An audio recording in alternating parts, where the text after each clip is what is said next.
Solana entered an era of peace and prosperity at the end of the Great Wars. The last of its great defenses completed, its people were watched over by noble protectors and lived in peace and harmony. Yet, a strange wind had begun to stir once more, sowing seeds of unrest across the continent. Strangers from the east bring with them unusual customs and mystic rites.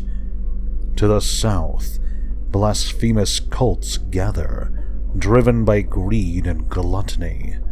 Worst of all, the savage packs of the west gather near the outskirts of the jungle, creeping ever closer to the villages under Solana's protection.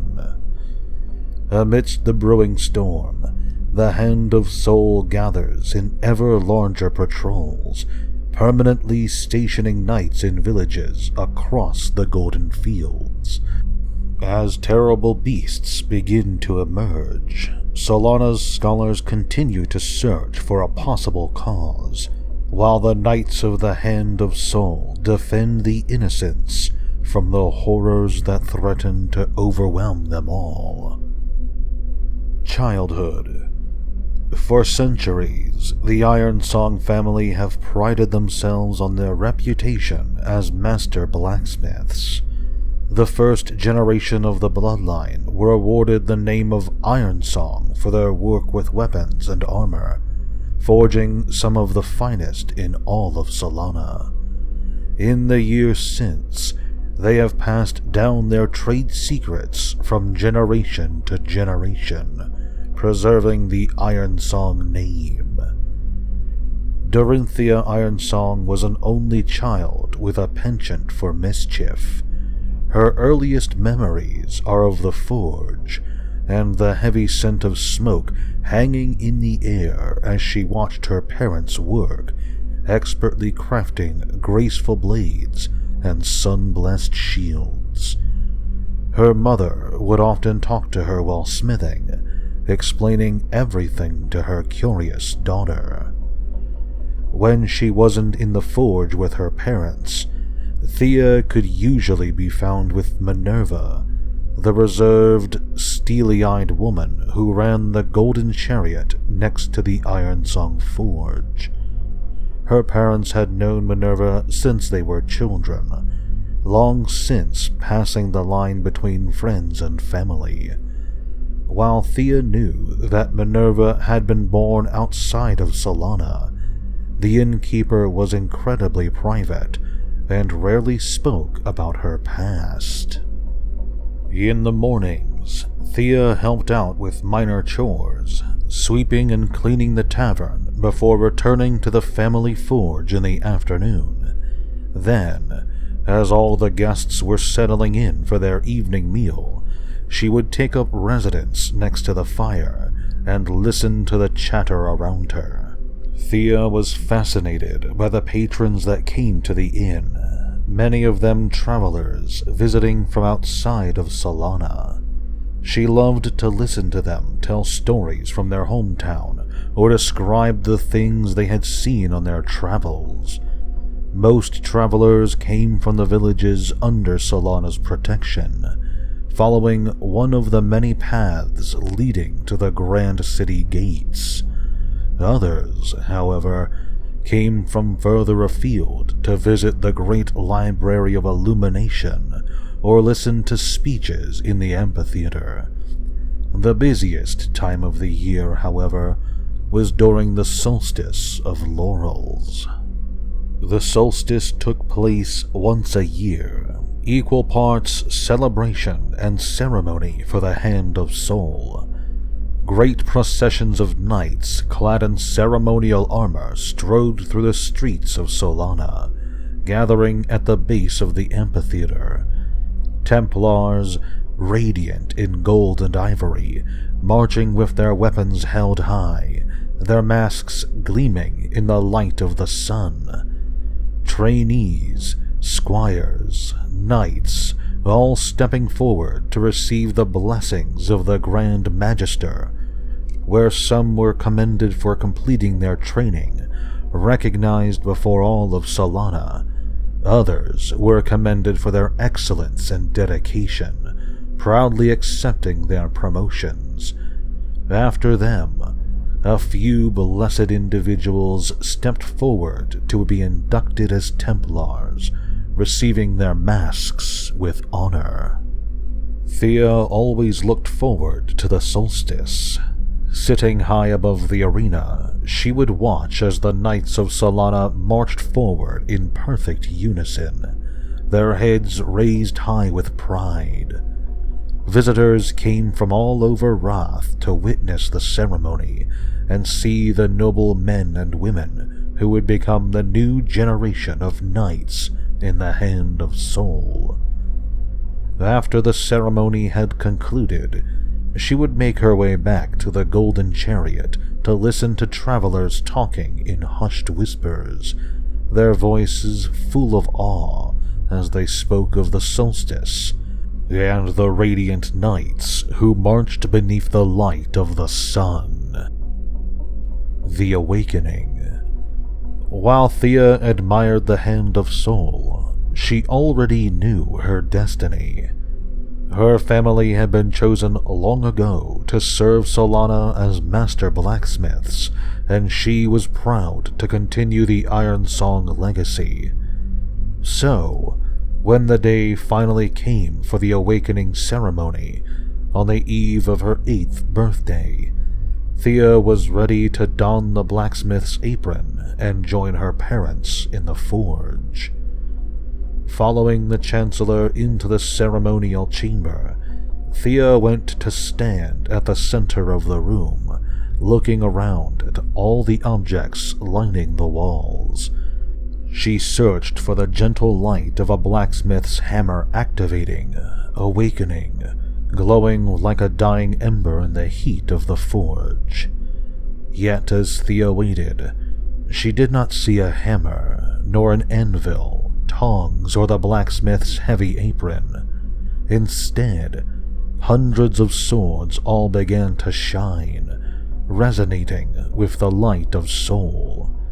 They darted into the air, flying around her like stars around the sun. Their glow was so bright that they began to illuminate the entire room, the darkened hall flooded with the vibrant light of the noonday sun. One sword in particular caught Thea's attention, a graceful, thin blade with a gilded hilt.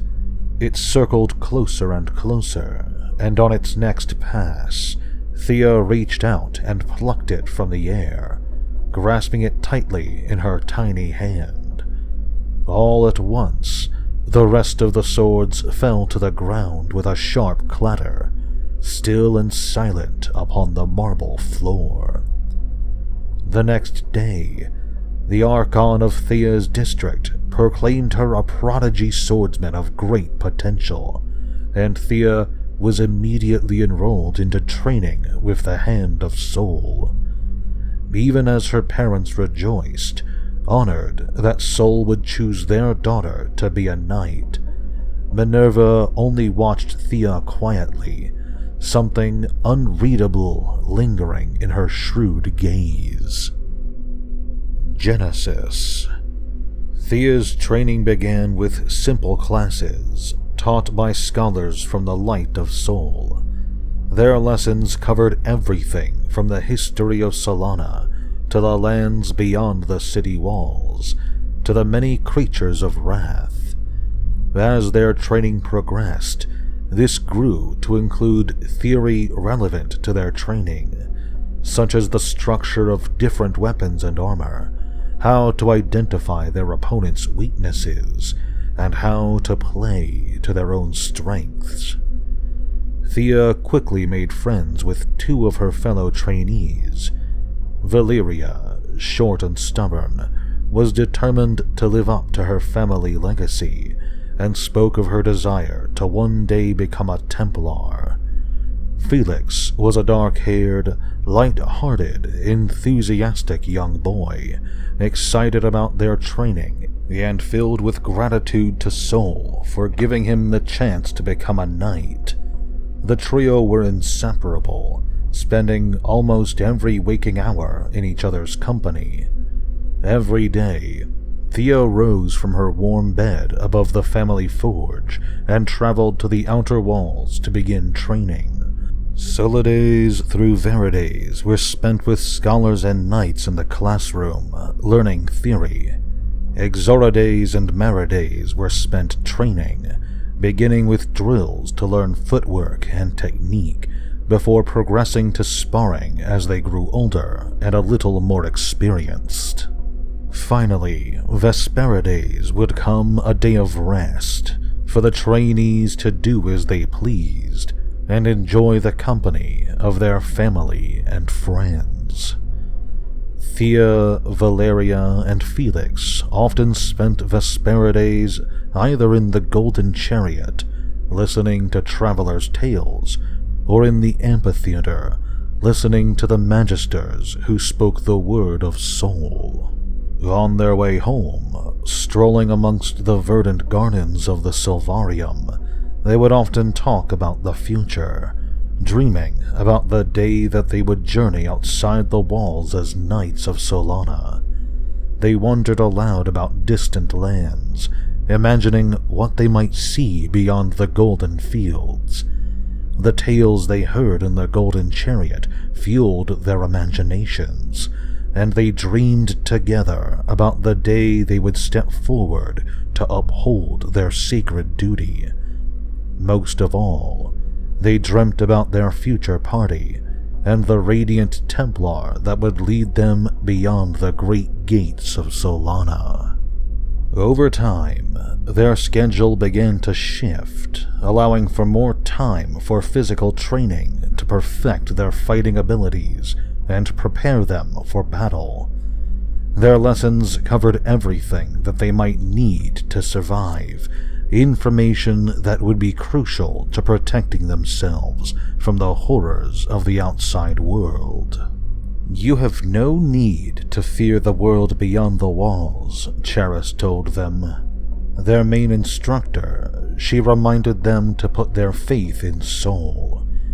The glory of Sol will protect you from any threat. Sol knows all and will always guide you to the path of the light. Even as Thea reveled in their training, finding joy in the structure and purpose granted by the will of Sol, she struggled with the rigid beliefs of her teachers. Meanwhile, her fellow trainees grew quieter and more reserved with each passing year, settling into their roles within the hand of Sol. Come together. After 6 long years, Thea, Valeria, and Felix journeyed to the amphitheater, excited to meet their party and receive the weapons and armor of a squire. The Solstice of Laurels commenced as a procession of noble warriors marched onto the stage, bowing their heads before the cheering crowds. As the trainees crossed the stage, pausing to receive the Magister's blessings with a humble bow, Thea turned to look out over the crowds before her, all rejoicing under the light of the sun. The solstice continued long into the day, the figures of proud lieutenants stepping aside to give room to the Templars, resplendent in their gilded ceremonial armor. Thea and Valeria, assigned to the same party, stepped forward to meet the Templar striding toward them. A masked figure cast in gold and silver met their gaze, armor polished to a bright shine. The features of her mask pulled into an aloof expression, with eyes that made it seem as if she were staring straight through them. The Templar, Hala, introduced them to their lieutenant, a younger man named Faris. The knights of their party, Vitus, Pallas, and Darius, and Marcus, a scholar from the light of Sol. The party left Solana the following day and ventured out into the villages, patrolling and offering help to those in need. Repairing damaged buildings, tracking down lost livestock, bolstering defenses, digging wells, building fences, hunting wild beasts, tracking and exterminating groups of bandits. Anything that the villagers needed. Marcus, as a senior scholar, helped to heal the sick and injured, and gave speeches about Sol and the blessings of the light. They roamed the plains beyond Solana, staying in villages for weeks, sometimes months at a time. By day, they worked tirelessly to help their neighbors, and by night, sat by the local inn's fire to hear stories from grateful villagers. On their travels, the party often told stories to pass the time, sharing their own experiences or stories from Solana's history. Thea's memories of her time as a squire were often fond recollections of these moments, spent laughing and chatting under the light of the sun. She often went forward to join Hala at the front of the party, finding moments to talk to the radiant Templar. Hala indulged the young squire, sharing tales of her past and lessons she'd learned while in the hand of Sol.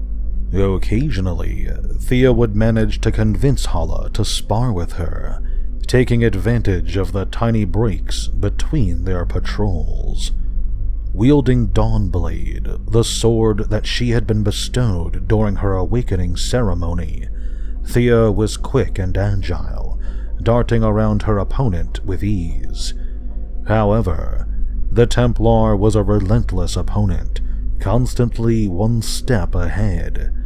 In all their time together, Thea only managed to get past Hala's shield 3 times, basking in the quiet pride in Hala's voice as she congratulated her. Several months into their patrol, one villager spoke to them in whispers, describing a massacre that had been discovered within the jungles to the west. They described a party of knights that lay strewn across the earth, armor torn open, blood coating the ground in a layer of muddied crimson. The tale was not unusual in and of itself. The savage lands were known for their dangers, and occasionally a party was caught off guard by the beasts that lurked within. However, rumors began to spread of horrific beasts emerging from the jungles, charging along the outermost reaches of the savage lands in a mindless frenzy. As reports poured in of increased attacks on outlying villages, the party spent more and more time in the villages on the outskirts of the Golden Fields, patrolling the area in an attempt to lessen the attacks. They found villages ransacked, bodies lying in the fields, dusty roads littered with blood and entrails. From packs of smaller beasts to massive creatures with armored hides, the beasts of the savage lands were traveling further than ever before. Frenzied, relentless, they fought with reckless abandon, tearing a path through the village until they were finally struck down. Sometimes the party arrived in time to fend off the creatures and save innocent lives. At other times, they arrived to find an empty village, as if the townspeople had vanished in the middle of the night. The only signs of conflict came from the occasional bloodstain smeared along the side of a building, a streak of crimson left amongst the grassy fields. 5 years after the party had left Solana, Marcus woke the party before dawn. In the morning twilight, he relayed a message sent by an Archon, summoning them to one of the forward camps located on the outskirts of the Savage Lands. They traveled for almost 2 weeks before they finally arrived at the forward camp, finding a clearing filled with silver and gold. Knights, lieutenants, and Templars were packed into the camp, almost completely drowning out the merchant stalls lining the border of the clearing. The Templars' masks gleamed in the pale sunlight as they conversed with scholars, gathered near the center of the clearing. Hala disappeared into the crowd to find the Archon who had summoned them, Marcus close behind. Behind them, the rest of the party lingered at the edge of the clearing, watching as the sea of knights parted before Hala's determined stride. Into the wilderness. Along the outskirts of the Savage Lands, forward camps lie hidden between the trees, constructed long ago by the hand of Sol. They serve as entry points to the jungle beyond, and as a safe space for knights and adventurers alike to rest and restock supplies. The camps usually accommodated for 1 or 2 parties at a time, and were mostly occupied by merchants, traders, adventurers, and the occasional band of mercenaries. Now, however, the forward camps were overflowing with warriors from Solana, bedrolls lining the clearing. Any party near the Savage Lands had been summoned. Templars and scholars stepped aside to gather in meetings, planning patrols and keeping the camps running as they discussed the growing threat from the Savage Lands. For weeks, they remained within the jungle, awaiting news from the Grand Council. Then, finally, the scholars received their orders. Templars, scholars, and veteran knights were to group together and search the jungle for information. While the senior members banded together, the lieutenants gathered the remaining knights and squires into parties to patrol the borders and maintain a line of defense between the savage wilds and the golden fields. Forrest took control of their party, leading them on minor scouting missions along the outskirts of the jungle. For months, they patrolled the borders of the jungle, hunting down any creature that emerged from the depths of the Savage Lands. Hala and the rest of her squadron were gone for days at a time, traveling deep into the jungle in increasingly longer journeys. In her moments of rest between missions, Hala would rejoin the party to check in on her charges and pass on any updates. In the time between all of the travel, meetings, and planning, Hala would occasionally find a spare moment to spar with Thea between the trees, a tiny respite from the quiet frenzy of the forward camps. The Road of Trials. One day, Thea's party was returning from patrol when they caught a glimpse of smoke between the trees. When the camp finally came into view, the sight was blood-curdling. Scraps of torn fabric were strewn across the camp, littering the dirt with white, red, and gold. One of the tents was on fire, billowing black smoke, while another hung limply from the branches of a nearby tree.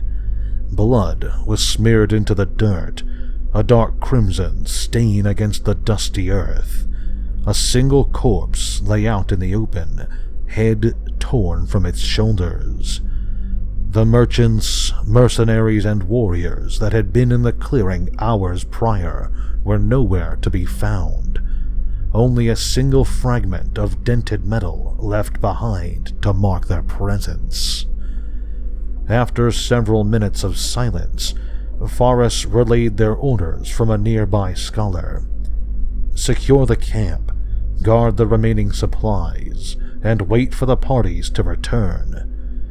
Thea tried to convince Forrest to go after the missing people, that they could be out there somewhere, still alive, dying in slow, silent agony as they waited for someone to come for them. However, it didn't work. Quietly, gently, Forrest repeated their orders, reminding her that Soul knew best. Thea was certain that there had been a mistake. She had seen firsthand the brutality and savagery that the creatures of the Savage Lands were capable of. Surely Soul, a being of wisdom and mercy, wouldn't tell them to leave innocent people to their fate, torn apart by vicious beasts, disemboweled and left to slowly bleed to death. For a while, Thea continued to help her party clean up the camp and secure what was left, but by sundown she had made up her mind. As the sun began to set and those present were working to secure the camp, Thea took her chance. She stole several weapons from the stockpile and disappeared into the shadows. At first, she struggled to find any tracks, but eventually stumbled across some blood smeared against a tree trunk. Thea followed the tracks for several hours, stopping every so often to gather her bearings and find the next part of the trail. Then, at last, Thea found her missing people. 4 brutes lay within the clearing, while a 5th sat watch near the captives, its head bowed in sleep. 11 people were tied to the trees next to it.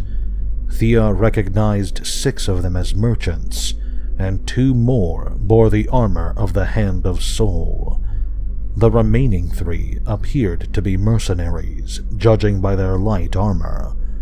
Slowly, quietly, she made her way over to the 2 knights, untying them and handing them a weapon each.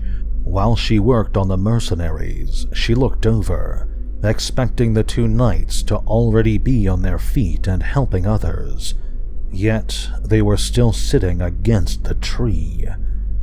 On closer inspection, Thea saw the wounds seeping crimson against their armor, the way they were slumped forward, faces waxy and pale. They were barely going to be able to walk, let alone wield a weapon. The rest of the group were little better. Many of the captives appeared to be badly wounded, exhausted, or suffering from extreme blood loss. Just as she began to wonder how she was going to help these people escape, she heard the distinctive rasp of metal against wood. Behind her, the guard rose to its feet, club clenched tightly in one fist. Thea drew her blade, already moving in an attempt to silence it before it could alert the rest of the pack, but it was too late. With a bellowing roar, it roused the other brutes from their slumber. As the pack lurched to their feet, Thea noticed one of the warriors out of the corner of her eye, struggling to rise, leaning heavily on the tree as he straightened. Raising Dawn Blade before her, Thea placed herself between the pack of brutes and the camp survivors. She was preparing herself for battle when she noticed a faint flash of light between the trees, the metallic shine of silver armor.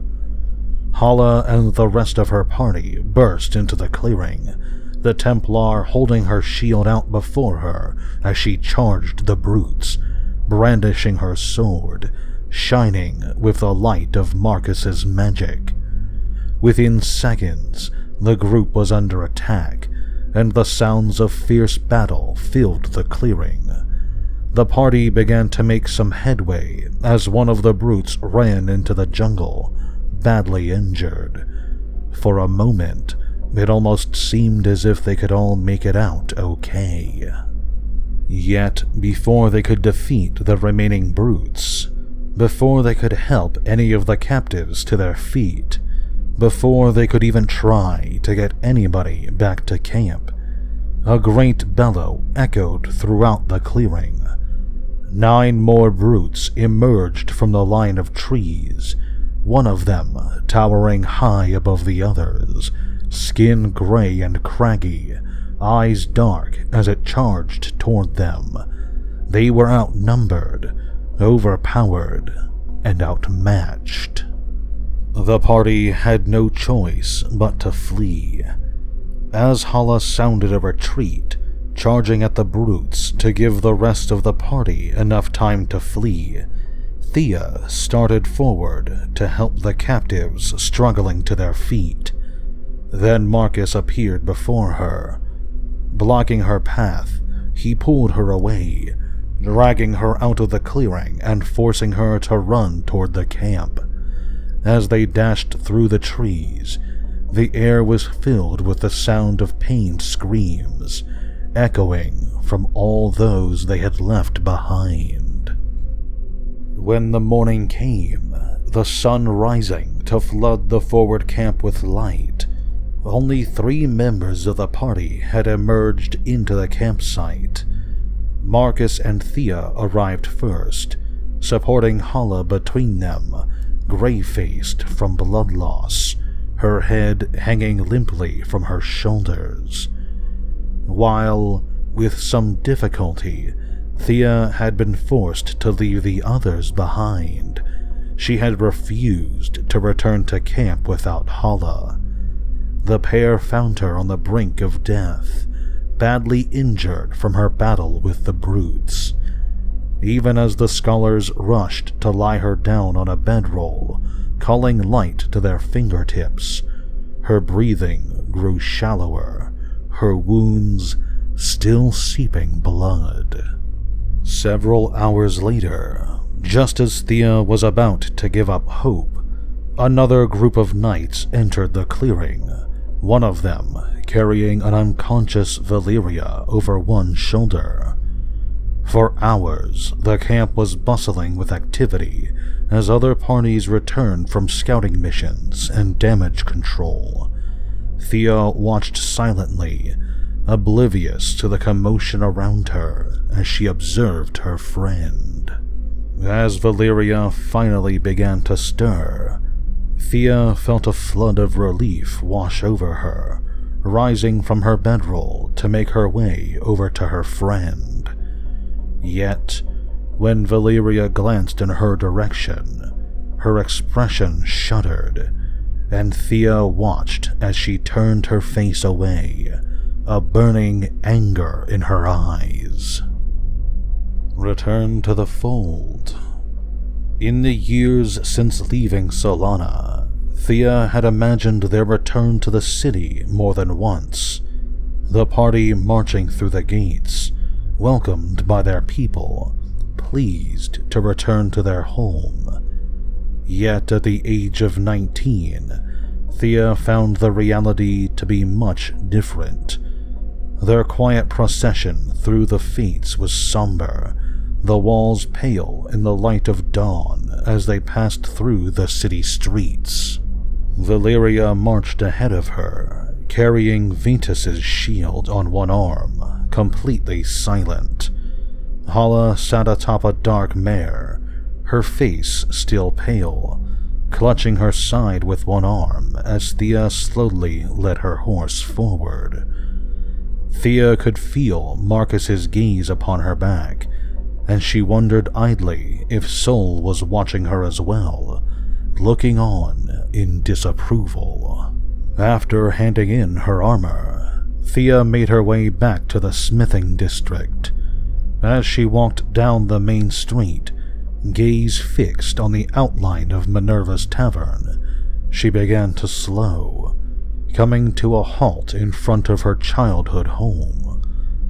Through the open doors, she could see the forge burning brightly, smoke wafting out into the gentle breeze as her parents rushed toward her with open arms.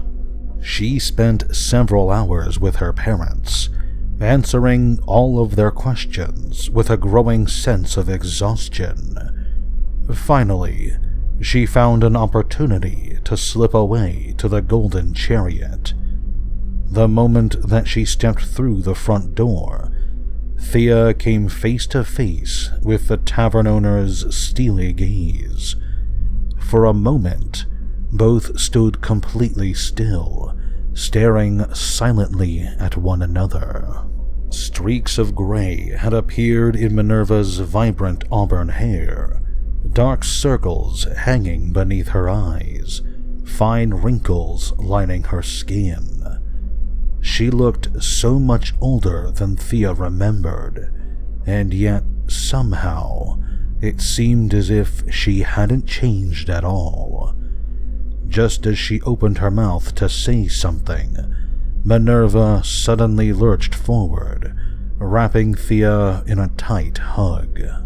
In the familiar comfort of the inn, Minerva listened silently as Thea described the last few years.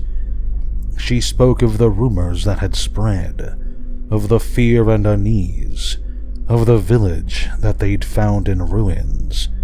She spoke of traveling to the savage lands and patrolling the outskirts of the jungle. She spoke of coming back to find the forward camp in chaos, of the captives that had been taken and the people still missing. She spoke of leaving to find survivors, of stumbling across the pack of brutes and trying to help them, and how it had achieved nothing. That 4 of her party members had died trying to make up for her mistake, that they hadn't even managed to save any of the captives in the end. When Thea was finished, Minerva smiled sadly. "I know that you were only trying to do the right thing. That's what matters, Thea." Yet even as Minerva comforted her, Thea felt the burden of her mistakes weighing on her shoulders, unable to forget the deaths that she had caused. Redemption. For months she waited, helping to serve customers in the tavern, working in the forge, and traveling to the outer walls for sparring sessions. The solstice came and passed, and while her fellow squires were inducted into the Hand of Soul as full knights, Thea remained on the outskirts of the ceremony with the other Selenians. For a time, it almost seemed as if she would never don her armor again, and she wondered what happened to those who failed to fulfill their chosen role. And then she received a summons from Hala. The Templar stood tall, radiant in the center of the antechamber. Her shining armor hid any possible signs of what had happened, and Thea struggled to tell if Hala was fully healed or if she had suffered any lasting injuries or scars. Thea struggled to meet her gaze, head bowed as she murmured her greetings. For several moments, silence filled the room, until finally she looked up. Hala's impassive mask stared back at her, even as she gently placed a hand on Thea's shoulder. "Are you ready to prove yourself?" Rites of Passage. Once a year, the Kingdom of Solana holds the Solstice of Laurels, a celebration of the Hand of Soul. Templars, resplendent in their ceremonial armor, lead great processions of knights through the city streets, gathering at the base of the amphitheater. Then, at noon, the ceremony would finally begin. Squires completing their training step forward to stand before the Grand Magister, heads bowed as they proudly receive the blessings of Soul. Thea slowly stepped forward, bowing deeply before the radiant figure of the Grand Magister. Despite the prestige of her accomplishment, promoted to lieutenant at just 21 years old, Thea remains strangely solemn. She cannot forget the events that have led to this moment, or the people that she had lost along the way. With her mistakes weighing heavily upon her shoulders, Thea is determined to do better and become an exemplary lieutenant worthy of her position. Before the people of Solana, Thea makes a promise to herself. She will learn from her past, follow the will of Sol, and honor her people. Thank you for watching this video. This video was part 1 of a 2-part request story for the channel. I hope you enjoyed it. If you did, please give that like button a smack and consider subscribing to the channel and turning on notifications. If you want to support me directly, head over to my Patreon page.